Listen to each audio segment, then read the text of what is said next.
Battle of Ankara में अमीर तैमूर ने उस्मानी तुर्कों को शिकस्त दी। तुर्कों का सुल्तान बायज़ीद अव्वल तैमूर का कैदी बन गया और कैद होने के चंद माह बाद ही तैमूर की कैद में चल बसा। बायज़ीद अव्वल की मौत क्या हुई, उस्मानी सल्तनत भी टुकड़े टुकड़े हो गई। बायज़ीद अव्वल का एक बेटा अर्तुगरुल पहले ही तैमूर के हाथों कत्ल हो चुका था, जबकि बायज़ीद के 5 बेटे सुलेमान, ईसा, मूसा, मुस्तफा और महमद बायज़ीद की मौत के वक्त जिंदा थे। बायज़ीद की दरखास्त पर अमीर तैमूर ने बायज़ीद के 4 बेटों को अमान दे दी और उन्हें आज़ाद कर दिया, जबकि बायज़ीद का बड़ा बेटा मुस्तफा तैमूर के पास कैद रहा। बायज़ीद की मौत के बाद इन चारों में सल्तनत के लिए रस्साकशी शुरू हो गई। 1403 में सुल्तान बायज़ीद अव्वल की वफात के बाद उनके बेटों के दरमियान इक़्तिदार की शदीद लड़ाई शुरू हो गई, जिसे उस्मानी तारीख में एक अहम दौर समझा जाता है। उस वक्त सल्तनत एक मजबूत हुक्मरान से महरूम थी, इसलिए हर शहजादा अपने हिस्से की हुकूमत कायम करने की कोशिश कर रहा था। सबसे बड़े बेटे सुलेमान ने एड्रिन को अपना दारुल हुकूमत बनाया और बल्गारिया, थ्रेस, मकदूनिया और शुमाली यूनान जैसे वसी इलाकों पर हुकूमत संभाली। दूसरी तरफ ईसा ने बोरसा में खुद को हुक्मरान ऐलान कर दिया, जबकि महमद अव्वल ने अम्मासिया में अपनी अलग हुकूमत कायम कर ली। जल्दी महमद और ईसा के दरमियान इक़्तिदार की जंग छिड़ गई। मुख्तलिफ लड़ाइयों के बाद ईसा को शिकस्त हुई और वो जान बचाकर कुस्तुनतुनिया की तरफ भाग गया, जबकि महमद ने बोरसा पर कब्जा कर लिया। ये लड़ाई यहीं ख़त्म नहीं हुई। दोनों के दरमियान एक और अहम मुकाबला करासी के मकाम पर हुआ, जिसमें महमद को दोबारा फतह हासिल हुई। इस शिकस्त के बाद ईसा करमान की तरफ फरार हो गया, लेकिन कब तक? महमद के भेजे गए जासूसों ने ईसा को तालाब में नहाते हुए गला दबाकर कत्ल कर दिया। इस तरह महमद ने अपने भाई को कत्ल करवाकर उस्मानी सल्तनत में अपनी पोजीशन मजीद मजबूत कर ली। ईसा की वफात के बाद सुलेमान एक बड़ी फौज के साथ समंदर पार करके अनातोलिया में दाखिल हुआ और तेजी से कामयाबियां हासिल करते हुए बोरसा और फिर अनकरा पर कब्जा कर लिया। 1405 से 1410 तक अनातोलिया में इसी तरह चलता रहा। सुलेमान अगर सारी नहीं तो कम से कम अक्सर जंगें जीत रहा था और अनातोलिया के ज्यादातर इलाके पर कंट्रोल भी हासिल कर चुका था। और फिर इसी दौरान महमद ने एक चाल चली। उसने अनातोलिया में सुलेमान की पेशकदमी को रोकने के लिए अपने चौथे भाई मूसा से इत्तेहाद कायम किया। उसने मूसा को यूरोप में थ्रेस भेज दिया ताकि वो यूरोप में सुलेमान के ज़ेरे कब्जा इलाकों पर हमले करे। ये हिकमत अमली कामयाब रही। सुलेमान को अनातोलिया छोड़कर वापस यूरोप जाना पड़ा, जहां उसका सामना मूसा से हुआ। शुरू में सुलेमान को बर्तरी हासिल रही और उसने 1410 में कोसमेडोन की जंग जीत ली, लेकिन 1411 में सुलेमान की फौज ने बगावत कर दी। सुलेमान का साथ छोड़कर मूसा के साथ जा मिली। इस अचानक तब्दीली ने सुलेमान को बेबस कर दिया। सुलेमान फरार हो गया। मफरूरी की हालत में सुलेमान एक गांव से गुजरे। गांव के लोगों ने सुलेमान को पहचान लिया और उन्होंने इनाम के लालच में आकर सुलेमान को कत्ल कर दिया। गांव वाले जानते थे कि बायज़ीद अव्वल के बेटों में इक़्तिदार की जंग जारी है, सो उन्होंने सोचा कि अगर वो सुलेमान को कत्ल करके मूसा के सामने पेश करेंगे तो मूसा उन पर इनामात की बरसात कर देगा। सुलेमान के कत्ल के बाद उन्हें इनाम मिले या फिर नहीं, इसे तो रहने दीजिए, लेकिन उस्मानी तारीख में ईसा के बाद सुलेमान का चैप्टर भी हमेशा के लिए क्लोज हो गया। सुलेमान की मौत के बाद उसकी फौज मूसा के साथ जा मिली थी, जिस वजह से मूसा की ताकत में इजाफा हो गया। मूसा ने अपनी फौज के साथ कुस्तुनतुनिया का मुहासरा कर लिया। बाज़ंतीनी शहंशाह ने मूसा के हमले से निपटने के लिए उसी के भाई महमद से मदद मांगी और यूं महमद ने अपने ही भाई मूसा के खिलाफ बाज़ंतीनियों का साथ देते हुए शहर का दिफा संभाल लिया। महमद ने मूसा के खिलाफ कई हमले किए, मगर वो कामयाब ना हो सका। आखिर में थक हार कर महमद ने वही हरबा आजमाया जो मूसा ने सुलेमान के खिलाफ आजमाया था, यानी महमद ने सर्बिया के हुक्मरान से इत्तेहाद कायम किया और यूरोपीय इलाके जो मूसा के कब्जे में थे उन पर हमले शुरू कर दिए। इन हमलों से तंग आकर मूसा ने कुस्तुनतुनिया का मुहासरा उठाया और दोनों भाई बल्गारिया के इलाके चमोरली के मैदान में आमने सामने आ गए। जंग के दौरान मूसा जख्मी हो गया, जिससे उसकी फौज का हौसला मुतासिर हुआ।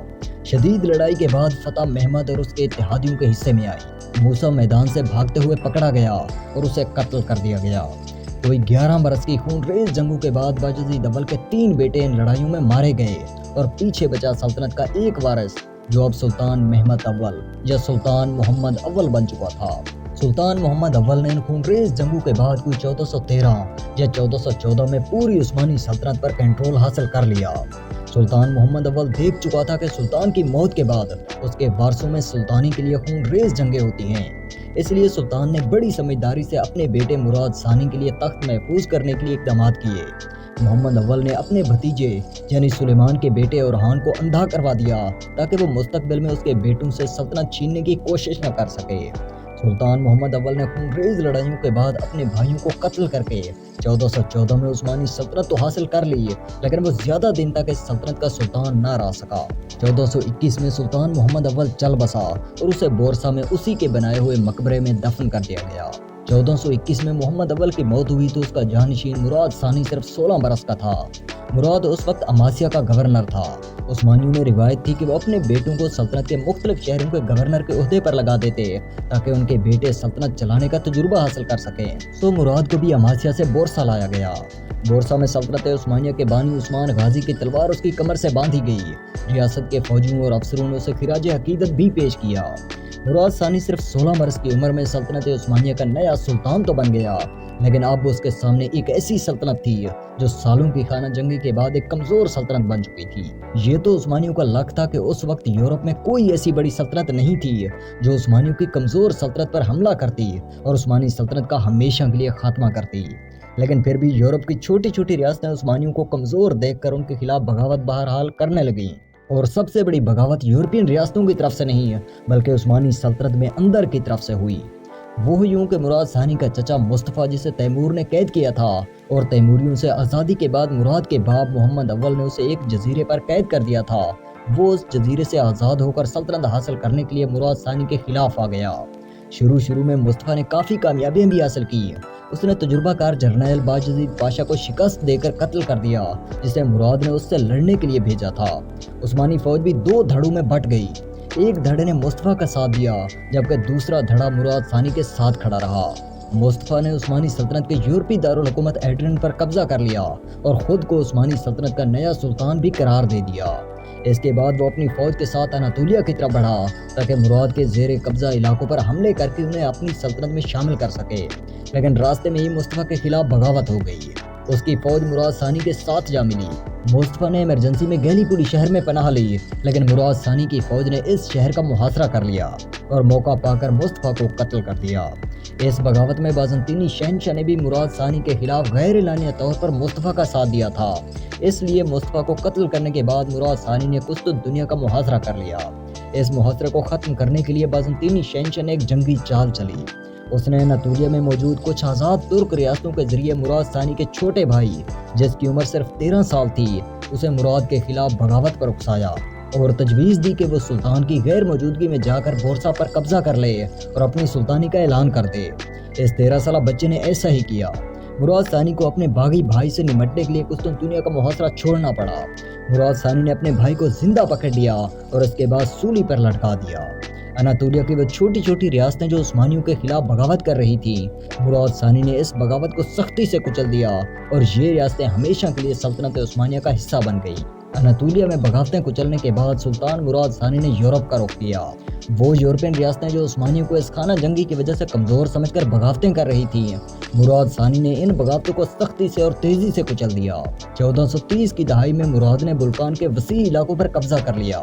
1444 मुराद सानी अपने बेटे मोहम्मद सानी के हक में तख्त से दस्तबरदार हो गया, लेकिन उसकी दस्तबरदारी के साथ 1446 में एक जेनिसरीज बगावत हो गई। इस बगावत को कुचलने के लिए मुराद सानी ने दोबारा सुल्तानी का ओहदा संभाला और इस बगावत को सख्ती से कुचल दिया। इसके बाद उस्मानी सल्तनत अपना खोया हुआ स्टेटस वापस लाने में कामयाब हो गई, यानी उस्मानी सल्तनत एक बार फिर से दुनिया की सुपर पावर बन गई और इतनी ताकतवर हो गई कि अब वो कुस्तुनतुनिया को फतह कर सकती थी। लेकिन 1451 में मुराद सानी यूरोपी दारुल हुकूमत एड्रिन में बीमारी के बायस इंतकाल कर गए, लेकिन अब उसका जानशीन बाज़ंतीनी सल्तनत की आखिरी निशानी कॉन्स्टेंटाइनोपल यानी कुस्तुनतुनिया को फतह करने का तहिया कर चुका था। ये सारी कहानी आपको अगली एपिसोड में दिखाएंगे।